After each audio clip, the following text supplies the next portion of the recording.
Finally. I am CouchCoop, and we are going to be looking at Assassin's Creed Odyssey from 2018 and Assassin's Creed Valhalla, which came out in 2020. I firstly want to mention I'm very fond of these two games. They've brought me a lot of joy over these last couple of years, and we're looking at some out-of-anima scenes. Valhalla is a very good non-offender on this front, and Odyssey also, they seem to have got the memo with not dragging you out of that cool main game content all the time. Is this about which game is better? Well, to a certain extent, but they're different, and I want to show you why. And Valhalla has actually grown on me quite a lot over the last couple of years, probably because of Mirage. The Assassin's Creed series in recent decades has become a bit of a twisty one, and these games exist to assert rules that previous Assassin's Creeds possessed and come up with some new ideas that both do and don't work. I have extensively played both of these games previously, both on launch, on the 9th gen systems, and Valhalla on the 10th over on the PlayStation 5. We're running both of these games on the one PC, and we've got them both at high settings. 1080 and 60 frames per second on both of them. It's kind of the smoothest I've seen the game, and the colours and animations, sunlight, everything. I'm always impressed with how good these games can get looking over on PC. We do have a 2-year gap with Odyssey, but as you can see, it has not hindered it remotely.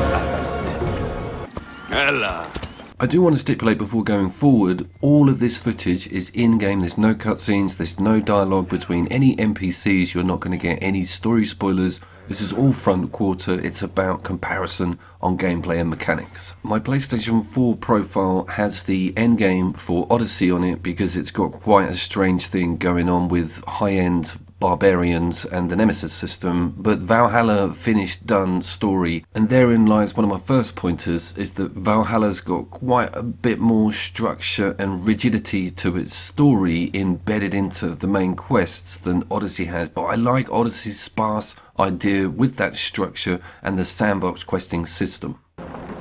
Eh bien, celui qui nourrit les corbeaux est de retour. Et pas à moitié mort. Yeah, I am still haunted with weird stuff going on with my Xbox profile, which is from like 2010, and it's also got a Middle East gist on it because I started Xbox Live over there, so there's no English download package on initial installation. French is the nearest thing, you just have to catch up once the whole thing's installed over on the operating system. What's with all the walking? Well, it's just really important that I establish the walk of the main player, the main protagonist. It's kind of the swagger, it's kind of one of the most important things for an Assassin's Creed game for me, and these beautiful armor sets that we see in Odyssey. Obviously Greek gladiator genre, they have far more explored in that direction. The Viking stuff's pretty cool to a certain extent, and we'll talk about how that upgrade system works, but Odyssey is kind of smashing it on looking glamorous on the battlefield. Valhalla's visual glamour is pretty subtle, but at the same time very striking. The game opens you up in Norway, so you get to see a lot of these Arctic effects. There's some Red Dead Redemption 2 style feet in the snow mechanics going on, but it's pretty the whole damn time in this front end, and it really is quite a welcoming tutorial. You get that initial island in Odyssey, which is great, but I am very fond of this Norwegian starting area. The Greek islands that Odyssey is set in are naturally incredibly picturesque, both day and night, but the advantage for me is that they've got the gradient, mountains, hills, caves, tunnels. The area that Valhalla is set in is pretty damn flat. That goes for most of the UK. The Norwegian stuff is a little bit different. But the UK area in Valhalla, for what it lacks in altitude, it more than makes up for in some absolutely stunning indigenous life and plants. I'm from this part of the UK. The accuracy is pretty damn good. And of course, it's amazing to visit this part of the world during this extremely interesting time in history. The exactly same thing goes for Odyssey, but I think the Greek islands steal it for that beautiful postcard-like, picturesque, stunning landscape. I mean, the skies are so turquoise and that sea is beautiful. It really does immerse you. And of course, it's that go anywhere style new Assassin's Creed gameplay that we saw sort of after the Black Flag genre All of this sea can be sailed, all of these beaches and islands can be visited. It's definitely got one of the larger, more interesting starter biomes and main campaign maps. So to England, glory and destiny. To England! To England! For Valhalla!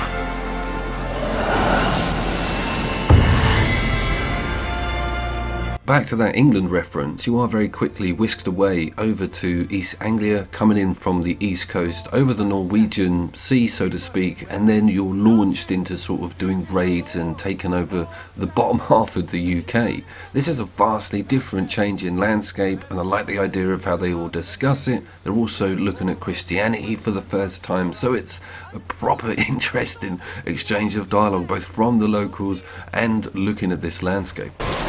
Sail on! Yes! I'm ready for whatever these green-thumbed fairy folk have to throw at us. Let's move over briefly to one of the blatantly different areas to these two games, and it's the sort of underwater world or the promotion of going in the water. Valhalla's obviously set in the freezing cold North Hemisphere, but this is all about exploring and getting down in shipwrecks and using that ship. So Odyssey has definitely got a bigger angle on that front, and that was always an expected thing, but it's just so cool to see it in some decent resolution and on a machine that's not running it between 30 and 40 frames. There is so much color down here, and there's a lot of scary things as well. Don't get me wrong, Valhalla does have underwater, even got some pretty cool freshwater species that I could spot. The river perch going there, heron flying off, but it's just not obviously the in-depth angle that we have in the Odyssey game, because this is much more focused on being on land, doing the raids, and even taking over indigenous villages. It's more of an influence-focused game than a seafaring adventure, which I think Odyssey wanted to keep one of its feet into after the success of Black Flag, and of course they swung away from it in Origins, so it's interesting that they also swung away with it with Valhalla, but they did keep the boat in, and that's an interesting aspect. We will come back to the boat in a second. It's been 7 minutes and we've not had any killing. That's all about to change. Let's talk about this combat. Now we straddle two slightly different combat models with these games. They both have very similar range bow capabilities with the skill sets surrounding that.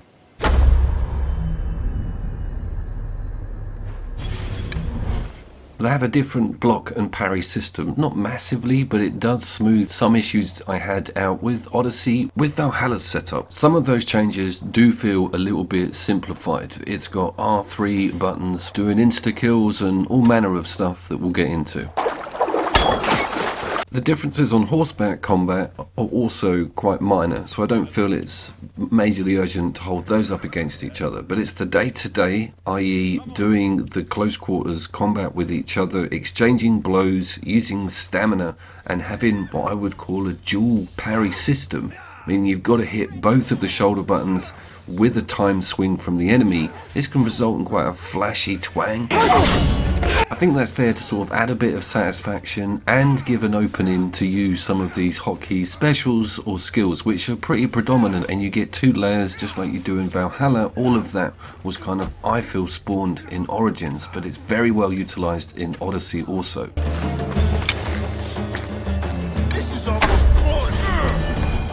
Complexes are also pretty common, with castles everywhere, things built into the mountainside, big villages. Does feel pretty AC parkour still, even though that is very much diluted for Valhalla. Origins kept it in as strong as it could with the Egyptian vibe. The ancient islands in Greece, and especially the built up areas, Athens, they offer loads of height. You can still do assassinations from up above. That can't be said all the time for a playthrough of Valhalla.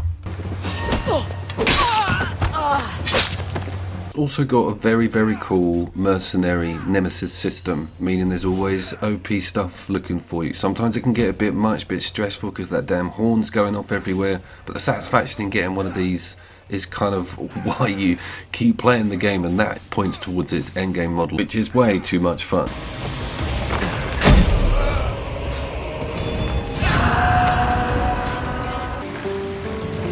Look there!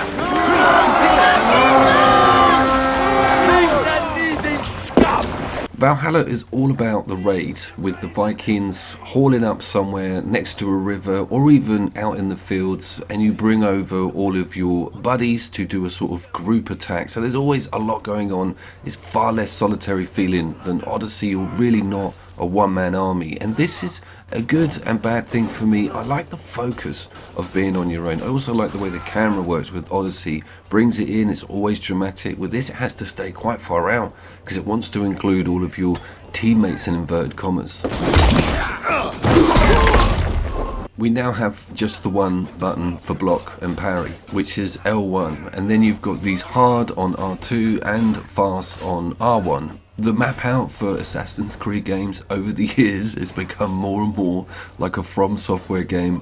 It's become unrecognizable now. I think we are just on an identical setup.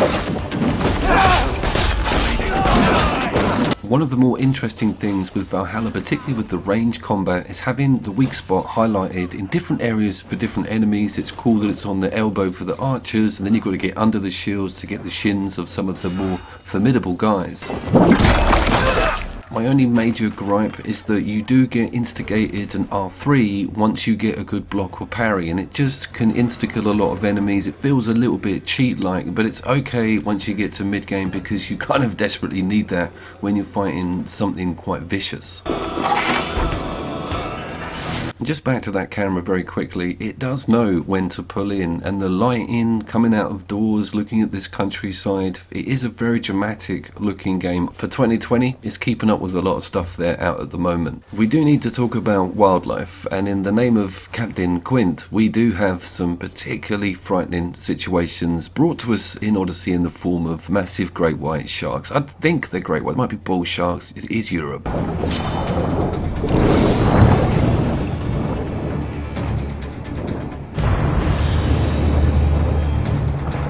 Really easy to forget how shallow, no pun, the black flag underwater mechanics are. Yeah, you go hunting for whales and sharks, but you have to do it from a boat. There is a dive bell thing, but it's not an open underwater world that's completely massive and terrifying and full of secrets. And Odyssey just shines so well in that direction. It is kind of a standalone Assassin's Creed for how much it gives you in the sea, not to mention the bears.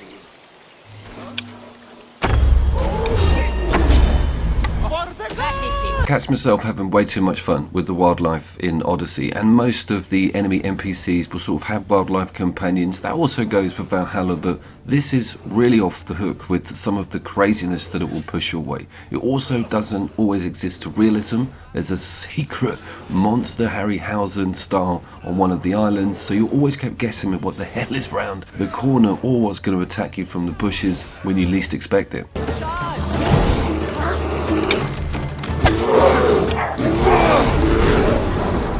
So Valhalla is sort of at another disadvantage there. It does give you some pretty cool like wolves and bears and some of the old school indigenous life, boars that were around in the UK, but I don't think it could compete with some of the lunacy that Odyssey will throw at you.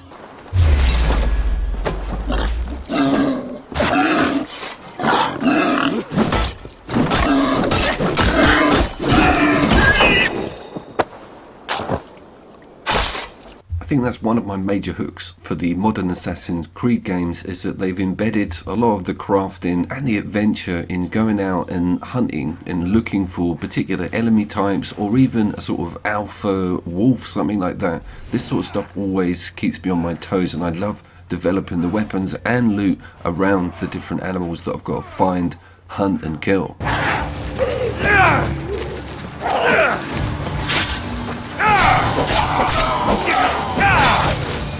Let's get to the big one, and it is of course Odyssey's ship and sailing and ship battle system. This is a full-on fleet management section as well if you want it, and you can develop and upgrade your ship just like in Black Flag.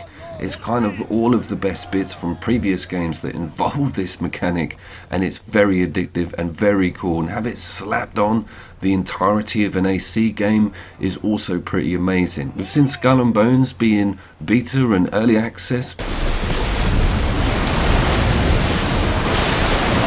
And I don't think that game would be there if it wasn't for the fan interest for an AC Black Flag equivalent that really pushes the piracy angle. This is the best you're going to get up until that game comes out, and from what I've seen of it, it doesn't look too amazing.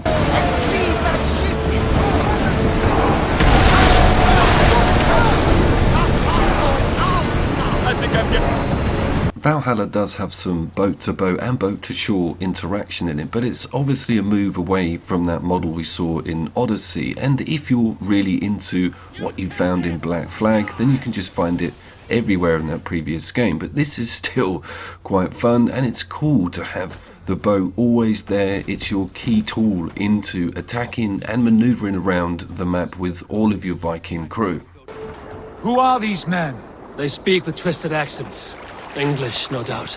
Without sort of overselling Odyssey's boat mechanics, it kind of includes all of Origins stuff, most of Black Flag's goodness, and new things that come exclusive with Odyssey, so it's really the strongest in the series on the ocean front. Upon sitting down with Valhalla on my PlayStation 5 back in 2020 on its launch, the game really didn't light up my world, and I wasn't even up for putting some content out about it. Obviously it was quite busy and early in the PS5 launch. Going back to it and understanding its message a bit more, probably watching The Norseman helped, and going a little bit deeper to some of its lore and of course crazy off-the-hook quests that involve hallucinations and like Lovecraftian witches also is a majorly excellent angle.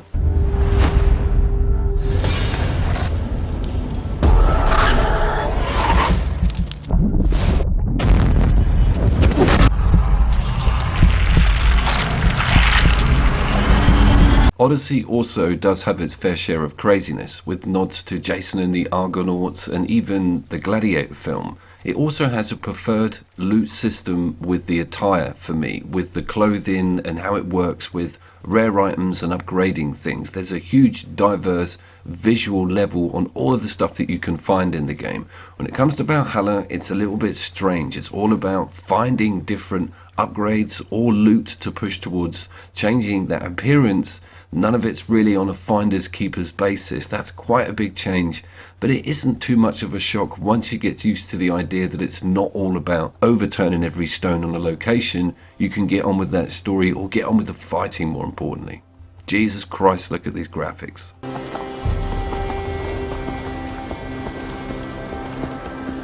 Odyssey is not afraid to flex though on the graphics front, and I think as it's jumped between beautiful underwater mechanics and visuals and then straight into amazing vivid European springs and summers with the sounds and the sights, both of these games are just peak Ubisoft world building. You don't get to say that much. And that's sort of what's happening here, is I'm realising that Odyssey could be the best of the modern bunch with newer Assassin's Creed games. Now Origins for me is particularly close to the top, and I wanted to see how far Valhalla was in that echelon. Well, it turns out for me to be way further from the bottom than initially thought, and going through it with a slightly deeper look and getting to see it at some proper spec 60 frames, it's gobsmacking how vivid and wonderful this world is that they've created, both supernatural and the real stuff going on with this entire map of England. Back to that Origins comparison, or talking about the Egyptian map that they created there, especially with the underwater stuff and not having the ship management mechanics, it's very hard to make the decision on those two games. Personally, I prefer not having to worry about a ship in your fleet and all that sort of stress, but then again you don't have that interest in traversal and moving around to different islands. It's a preference I think for the player, but my point being, it is so strong in Odyssey, and it is a bit of a gem really in the back catalogue, because I'm gonna predict that they might move away from all of it in general if they've got a standalone pirate game coming out. And sticking on that traversal subject, AC Valhalla feels so un-AC with its structures and how much you're elevated. You are rarely on a roof, and you certainly don't have large towns to sort of skip around on the rooftops of the Crow style, but then again, canon doesn't really allow it. It's a far more sparse landscape, and that makes it feel like something quite different. With its tight ARPG mechanics and the buttons being moved around and some genuine wins for the parries, it is a different thing to what those original Assassin's Creed games are or were. So the Mirage swing back to traditional format is welcome, but we have to understand that these two games are very strange animals.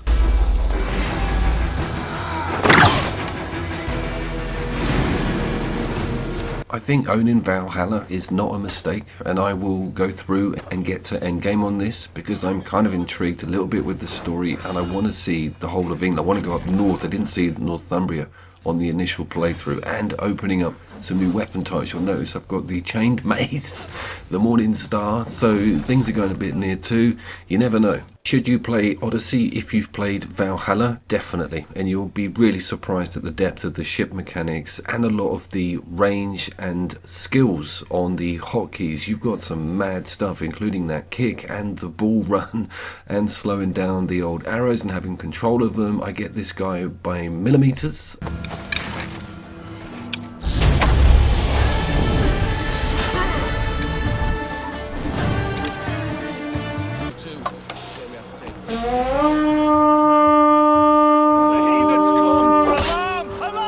This video also marks the sort of final installation of the modern Creeds being on the channel, with my AC Origins as a standalone review, but I've also got the Syndicate, Black Flag and Unity all on a singular video that I'll link in the description. That one was huge, and they're also running on the PlayStation 5, so you get to see some boosts and some pretty awesome specs, to be fair. Have you played Assassin's Creed Mirage? Do you rate it against these two games? And is it something you think I would enjoy? I was, of course, Couch Coop, and the main message of this video is that Valhalla isn't as terrible as I remember and is totally worth looking at on PC, and Odyssey may well be one of the strongest modern Assassin's Creeds we have access to currently. His vengeance was terrible! A Plague's Tale PS5 review is coming up, and we have Inquisition, Dragon Age over on the 5, also top single player content on the way, and local. I will see you down there.